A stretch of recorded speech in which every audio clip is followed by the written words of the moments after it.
Velkommen til dig. Tak. Esben Toft Jacobsen, du er instruktøren bag denne her tegnefilm. Og som vi kan høre, så får den jo meget fine skudsmål her af rektoren fra Filmhøjskolen i Ebeltoft. Hvad vil det sige det her med, at det er en film, der har lidt mere substans? Jamen, det er jo en film, som varer længere tid end den er hos en længere tid end popcorn er. Og det er en film, hvor karaktererne er nuancerede, og hvor det er et stort.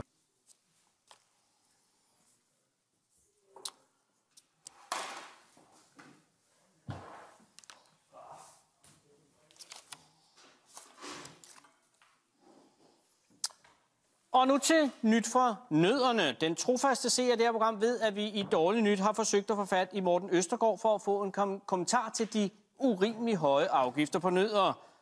Vi har arbejdet på den her sag siden programmet startede i februar måned, hvor der var en helt anden skatteminister. Nødder har en fucking afgift på 27 kroner kiloet. Kan det være rimeligt? Vi vil kraftedeme have et svar. Min Christiansborg-reporter Sand Sigal satte endelig ministerens stævne for at komme et skridt tættere på billigere nødder til folket. Jeg har skrevet ting ned. Jeg er faktisk lidt nervøs. Du er min første minister. Er det rigtigt? Ja. Det er det. Må jeg godt kalde dig Morten? Det må du være så. Okay. Jeg har bare et par spørgsmål. Ja. Synes du ikke også, at der er urimeligt, eller faktisk udueligt høje afgifter på nødder? Jamen altså, nøddeafgiften blev indført. Og der vil jeg bare gerne have, at du svarer ja eller nej. Nå, så svarer jeg nej. Har ikke mere at spørge om. Det er blevet tør.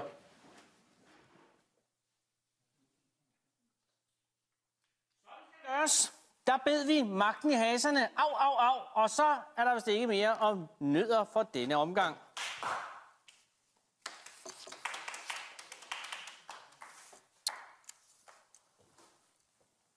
Og så er der dårligt nyt for dem, der troede, at Udkantsdanmark var fortabt. Julefrokostminister Carsten Hansen har bevilget 3,8 millioner kroner til Langå til byfornyelse. Og den driftige by har allerede oprettet en splinterny Facebook-gruppe, hvor borgerne flittigt diskuterer, hvad de mange dejlige penge skal bruges til for at redde deres dejlige bonderøvsby. Desværre er det ikke de store visioner, der præger Langås borgere. Men man skal også tage betragtning, at de bor i Langå, hvis eneste claim to fame er, at de har en jernbanestation, som ligesom har pløjet sig hele vejen ind gennem byen. Og så selvfølgelig pizza Pinocchios, pizza nummer 15, vi ser den her. Pizza præsident med tomat, ost, champignon, rejer, hakket oksekød og tyrkisk pølse og oregano, som man siger derovre. Langå fortjener sgu mere og bedre end en tunnel under jernbanen. Den har i øvrigt 2. Hvor mange gange kan man overhovedet køre under den forpulede jernbane? Så vi har lagt hovedet blød her på Dårligt Nyt, og løsningen ligger faktisk lige for. Hvis bare man pusler en lille smule med bogstaven i Langå, så får man jo faktisk, lad mig lige pusle, den kommer her. Der har vi den. Åland. Ja, og det er jo faktisk så tæt på at være den berømte danske, internationalt kendte sangerinde Åland. Ja, mine damer og herrer, og velkommen, Åland. Hej. Du er i New York. Det er dejligt at have dig med. Åland, vil du være villig til at flytte til Langå, hvis du får 3,8 millioner cash? Det er du sikker på?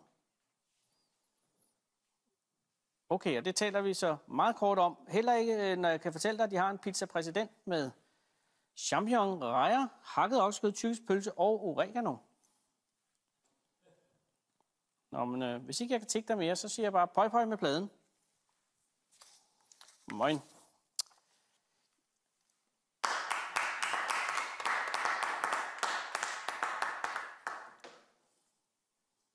Så overtager jeg programmet her, og det bliver et lille fint indslag, en samtale. Men der var jo det benspænd, som jeg blev pålagt sidste uge, nemlig at i samtalen, den seriøse samtale, skulle jeg pludselig, kan man sige, fortælle en vittighed. Prøv nu at følge det her mærkelige eksperiment. Anja Lovén har opgivet alt i Danmark. Hun har sagt sit job som butikschef op. Hun har solgt sin lækre lejlighed og har sagt farvel til sine venner for at rejse til Nigeria og redde børn.